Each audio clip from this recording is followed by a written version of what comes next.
আসসালামু আলাইকুম ফ্রেন্ডস। আজকে আপনাদের জন্য মুখরোচক একটা রেসিপি নিয়ে আসলাম, রামেন স্যুপ নুডলস। তো রামেন স্যুপ নুডলস রান্না করার জন্য এখানে আমি যে সকল উপকরণগুলো নিয়ে আসলাম বা প্রস্তুত করলাম, চলুন এক নজর দেখে আসি কি কি উপকরণ আমি প্রস্তুত করে নিলাম। এখানে আমি 2 প্যাকেট পরিমাণ রামেন নুডলস নিলাম। এখানে পরিমাণ মতো চিকেন নিলাম। এখানে পরিমাণ মতো পেঁয়াজ পেস্ট, রসুন পেস্ট, আদার পেস্ট নিলাম। এখানে কয়েকটা পেঁয়াজ এবং কয়েকটা কাঁচামরিচ, 2টো ডিম নিলাম। এখানে 1 প্যাকেট নর classic hot and shower chicken soup নিলাম এবং ম্যাগি হেলদি থাই স্যুপ নিলাম 1 প্যাকেট। টমেটো সস এবং সয়া সস নিলাম। তো এই হলো আমার রামেন স্যুপ নুডলস রান্নার উপকরণ। তো এবার চলুন দেখি কিভাবে আমি রামেন স্যুপ নুডলস রান্না করলাম। তো প্রথমে আমি চিকেনটাকে ভালোভাবে ধুয়ে পানি ঝরিয়ে এভাবে কুচি কুচি করে নিলাম।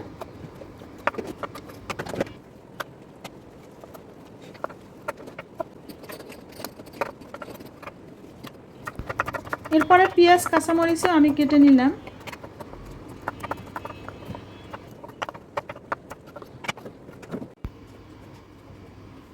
মাংস ধুয়ে পানি ঝরিয়ে নেওয়ার পর এখন আমি মাংসকে ম্যারিনেট করব। তো ম্যারিনেট করার জন্য এখানে আমি মাংসটাকে নিয়ে নিলাম। তো প্রথমে আমি এখানে পেঁয়াজ পেস্ট দিয়ে দিলাম, এরপরে আদার পেস্ট দিয়ে দিলাম এবং রসুনের পেস্টও দিয়ে দিলাম।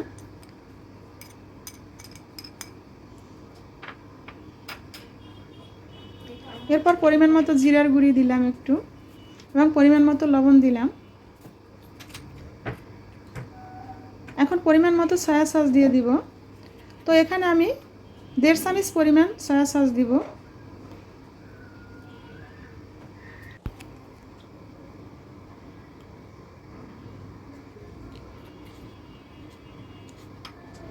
এখন মাংসের সাথে মশলাগুলোকে ভালো করে মিক্স করে নিতে হবে।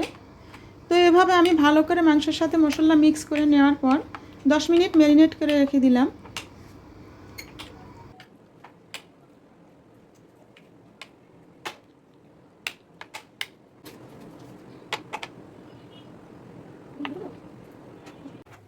এখন আমি রান্না বসালাম। গরম প্যানের মধ্যে তেল দিয়ে দিলাম। তেল গরম হয়ে গেছে। তো প্রথমে আমি পেঁয়াজ বেরেস্তা করে নেব, তাই আমি এখন গরম তেলের মধ্যে পেঁয়াজ দিয়ে দিলাম।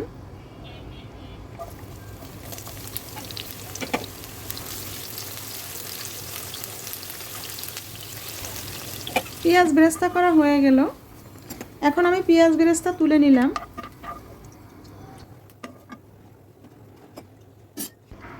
বেরেস্তা করা তেলের মধ্যে এখন আমি কাঁচা পেঁয়াজ দিয়ে দিলাম।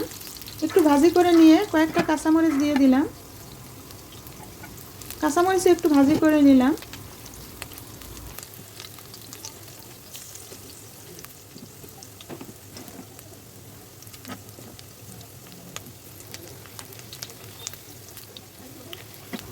এরপর ম্যারিনেট করা মাংসের টুকরোগুলো এর মধ্যে আমি দিয়ে ভালো করে একটু ভাজি করে নিলাম।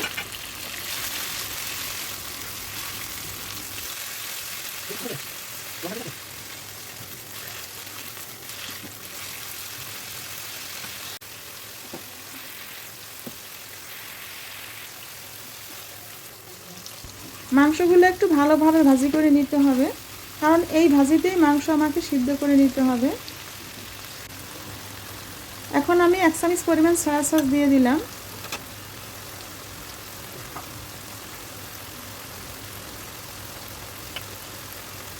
এবং 2 চামচ পরিমাণ টমেটো সস দিয়ে দিলাম।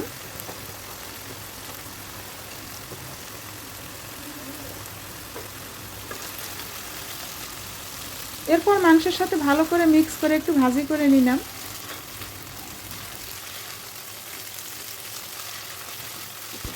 এভাবে ভাজি করে নেওয়ার পর মাংসটাকে সিদ্ধ করার জন্য একটু ঢাকনা দিয়ে দিলাম।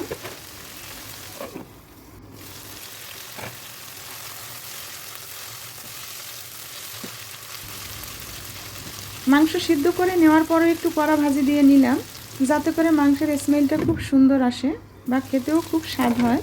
মাশাআল্লাহ, খুব সুন্দর স্মেল আসছে এবং মাংস আমার সিদ্ধ হয়ে গেছে। তো এখন মাংসের মধ্যে আমি পরিমাণ মতো ঝোল দিয়ে দিলাম।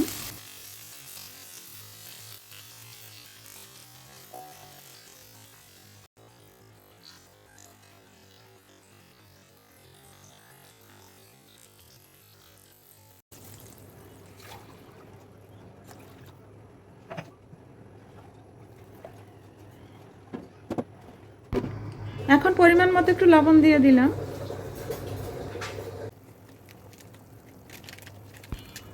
ঝোলে বলক এসেছে। এখন নর classic hot and shower chicken soup দিয়ে দিলাম। স্যুপ দেওয়ার পর একটু ভালো করে নেড়েচেড়ে মিক্স করে নিলাম। এখন অন্য প্যাকেট স্যুপও আমি দিয়ে দিব, Maggi healthy Thai soup.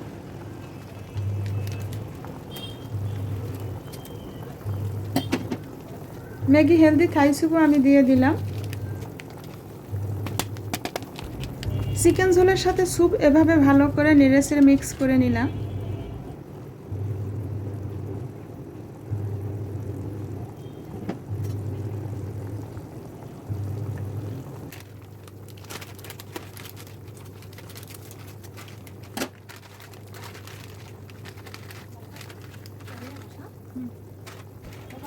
Chicken স্যুপে বলক আসলে নেড়েচেড়ে কিছুক্ষণ জাল করে নিলাম। এরপরে রামেন নুডলস দিয়ে দিলাম।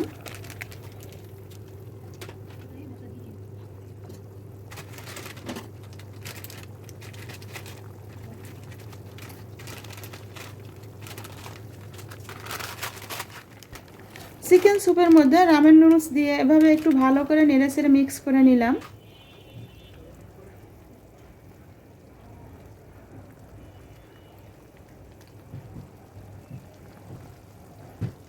রামেন নুডলসের মধ্যে এক্সট্রা মশলার প্যাকেট থাকে, সেই এক্সট্রা মশলার প্যাকেটগুলো এখন আমি এর মধ্যে দিয়ে দিব।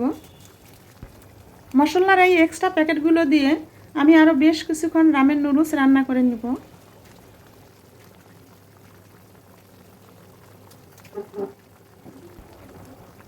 রামেন নুডলসের মশলার প্যাকেটগুলো কেটে এখন আমি মশলা দিয়ে দিলাম। আসলে রামেন নুডলসের সম্পূর্ণ টেস্টই এই মশলার মধ্যে।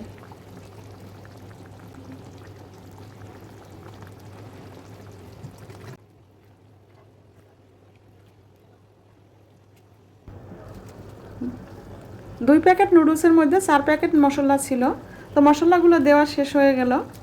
এখন আমি এভাবে মশলাগুলো মিক্স করে নেওয়ার পর কিছুক্ষণ জাল করে ঢাকনা দিয়ে একটু সিদ্ধ করে নিলাম।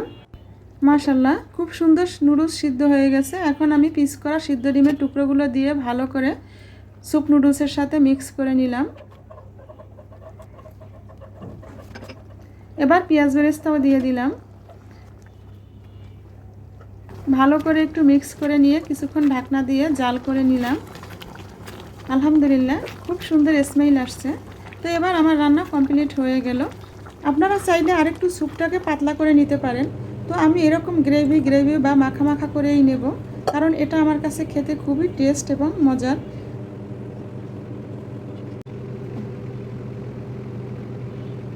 তো বন্ধুরা, আপনারাও চাইলে এভাবে রান্না করে টেস্ট করে দেখতে পারেন আসলে কতটা টেস্ট এবং কতটা মজার। তো প্লিজ ভিডিওটি ভালো লাগলে লাইক, কমেন্টস এবং শেয়ার করবেন, এবং নতুন ভিডিও আপলোড দেওয়ার নোটিফিকেশন বা আপডেট পেতে প্লিজ আমার চ্যানেলটি সাবস্ক্রাইব করুন। সকলের প্রতি শুভ কামনা রইল, সকলে ভালো থাকবেন। আল্লাহ হাফেজ।